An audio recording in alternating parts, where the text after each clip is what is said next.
નમસ્કાર મિત્રો, Gujarat breaking news ચેનલમાં આપનું હાર્દિક સ્વાગત છે। મિત્રો, ગુજરાતમાં કાળઝાળ ગરમી બાદ હવે આજથી હવામાનમાં પલટો આવ્યો છે।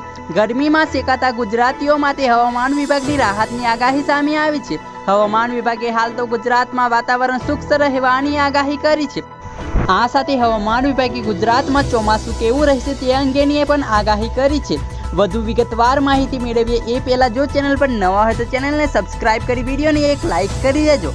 મિત્રો, હવામાન વિભાગના અમદાવાદ કેન્દ્રના મોસમ વૈજ્ઞાનિક રામાશ્રેય યાદવે આજે બપોરે ગુજરાતના હવામાન અંગેની આગાહી કરી છે, જેમાં તેમણે જણાવ્યું છે કે 5 દિવસ માટે ગુજરાતમાં હવામાન શુષ્ક રહેવાની આગાહી કરી છે। આ સાથે તેમણે જણાવ્યું છે કે ગુજરાતમાં હાલ વરસાદની કોઈ પણ પ્રકારની શક્યતા નથી।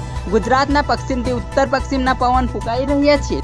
મૌસમ વૈજ્ઞાનિકે પણ જણાવ્યું છે કે આજથી 3 દિવસ માટે ગુજરાતમાં 25 થી 30 કિલોમીટર પ્રતિ કલાકની પવન ફૂંકાશે। હાલ ગુજરાતમાં પશ્ચિમથી ઉત્તર પશ્ચિમના પવન ફૂંકાઈ રહ્યા છે। આ સાથે તેમણે એમ પણ જણાવ્યું છે કે આજથી ગુજરાતમાં તાપમાનમાં ઘટાડો થશે। ગુજરાતના ચોમાસા અંગે જણાવતા તેમણે કહ્યું છે કે આ વર્ષે દેશમાં 106% વરસાદ થવાની શક્યતા છે, ત્યારે ગુજરાતમાં પણ આ વખતે સામાન્ય કરતાં વધુ વરસાદ પડવાની શક્યતા છે। ધન્યવાદ મિત્રો, આવા જ ગુજરાતી ભાષામાં સમાચાર જોવા માટે અમારી ચેનલને સબસ્ક્રાઇબ કરી દેજો અને વિડીયોને એક લાઇક કરી દેજો।